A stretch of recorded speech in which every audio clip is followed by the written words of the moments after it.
7મા નંબરનો સમ કરશું આપણે ચેપ્ટર 1 અમાલ્ગમેશન એન્ડ અબ્ઝોર્પ્શન ઓફ કંપની. એમાં સમ છે 788 પેજ નંબર ઉપર. આજથી જેટલા બી હવે હું આ અમાલ્ગમેશનના સમ્સ આપીશ એ જલ્દી કરાવીશ, કારણ કે મેં બેઝિક બધું કરાવી દીધું છે. હવે આમાં જે છે જે હું હાઇલાઇટેડ પોઈન્ટ જ કહું છું.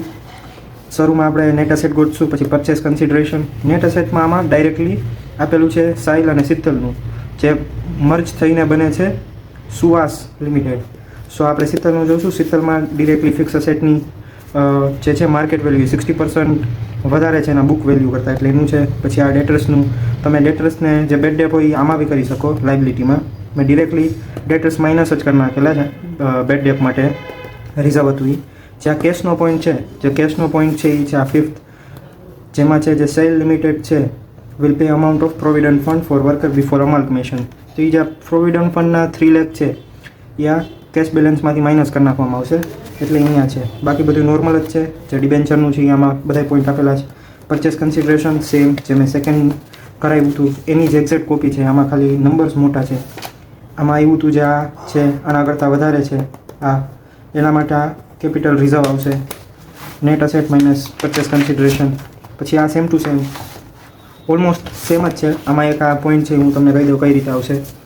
જેમાં આમાં લખેલું છે જે છે આ 3rd point, the 14% debenture holder will get 15% premium by allotting debentures each of ₹100 bearing interest at 10% per annum at 8% discount. એટલે આમાં છે એવી રીતે જે 14%ના જે ડિબેન્ચર છે જે છે 4 લાખના, એને 15% પ્રીમિયમ મળશે.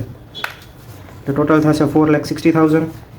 હવે 4,60,000ને આપણે આપશું નવા ને જે નવી કંપનીમાં જશે એ રીતે.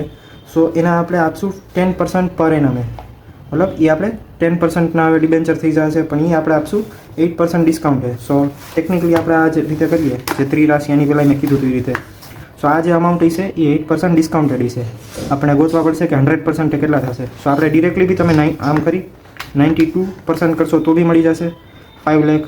ને અગર તમે આ રીતે કરો જે રીતે મેં આમાં લખેલું છે 4,60,000 ઇન્ટુ 100/92, સો બી તમને મળી જશે. એટલે બેઝિકલી છે 5 લાખના, બટ આપણે એને 4,60,000માં આપશું with 40,000 discount. Same to same આ છે શીતલનું. શીતલનામાં બી કાંઈ એડિશનલ કાંઈ અલગ નથી. એનું પરચેસ કન્સિડરેશન, આ રિમેનિંગ શેર્સ જે પબ્લિકને અલોટ કરવામાં આવશે એ 10 રૂપીઝના ₹2 પ્રીમિયમથી. આ એની જનરલ એન્ટ્રીઝ. આમાં બી કાંઈ અલગથી નથી. એક આ જે આપણે ડિસ્કાઉન્ટેડવાળો પોઈન્ટ છે, એટલે જે 14%ના હતા એમાં આપણે ડિસ્કાઉન્ટ આપ્યું એટલે ડિસ્કાઉન્ટથી ડેબિટ, અને 2 જે નવા 10%ના બન્યા 5 લાખ. અગર કાંઈ ન હોય તો આની જેમ જ એન્ટ્રી આવશે 14% ટુ 10%, જે અમાઉન્ટ હોય એ જ અમાઉન્ટ. આ એનું શેર કેપિટલવાળું. પછી reserves, long term borrowing, long term provision, આ બે તમે ડિરેક્ટ બી કરી શકો. આમાં એક એન્ટ્રી જ છે એટલે કાંઈ પ્રોબ્લેમ ન થાય. પાછું આ કેશની ડાયરેક્ટ આપેલી હતી ઓપનિંગ, જે આપણને મળી હતી ઓલામાંથી જ.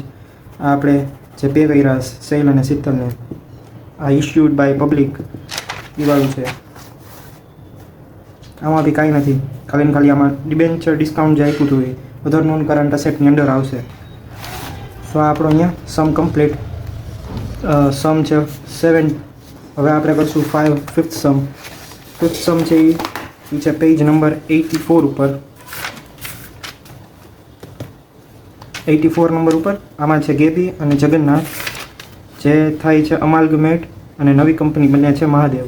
તો મહાદેવ લિમિટેડનું છે. આમાં બી કાંઈ યુનિક નથી. આ જે ટ્રીક છે જે એક્સક્લુડિંગ P&L અને ગુડવિલવાળી, એ મેં સેકન્ડ સમમાં કરેલી માસ્ટર સમ.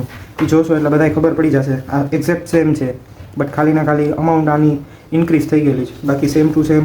આ એનું નેટ અસેટ, પરચેસ કન્સિડરેશન બેમાં ગુડવિલ જ મળે છે આપણને. પછી આ રિમેનિંગ શેર્સ જે હતા એ ઇશ્યુડ ટુ પબ્લિક.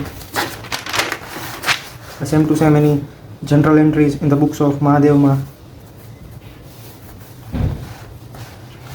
જે આ પોઈન્ટ હતો જે મેં સેકન્ડમાં બી કરાવેલો હતો, જે હતો કે જે આ લિક્વિડેશન એક્સપેન્સ હતો એ મહાદેવ લિમિટેડ જે પરચેસ કરે બાકી બેને, એ જે એક્સપેન્સ એ બેર કરશે, જેનાથી આપણે એને એઝ અ ગુડવિલ કાઉન્ટ કરશું 2,000 4,000.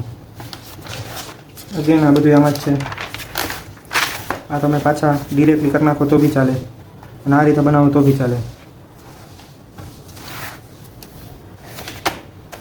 આ એક ફાઇન કરતાં જોઈ લેજો બેની ગુડવિલ અને પ્લસ આપણે જે 4000 અને 2000 મતલબ 6000 છે એ બી આમાં આવશે, જેનાથી ગુડવિલ મળશે. બાકી આ બે મેચ નહીં થાય. 8 સમ છે 90 પેજ નંબર ઉપર અને એમાં બી સેમ જ છે બધું બી. એમાં કાંઈ એડિશનલ આવતું નથી. જે હીરા છે અને મોતી છે અને જે કન્વર્ટ થાય છે એ નવી કંપની બનશે હીરા મોતી લિમિટેડ. સો એમાં બી આ જ રીતે છે જે બાકીના બધા સમ છે. આ બી સાવ સિમ્પલ સમ છે, આમાં કાંઈ એક્સ્ટ્રા ઓર્ડિનરી નથી.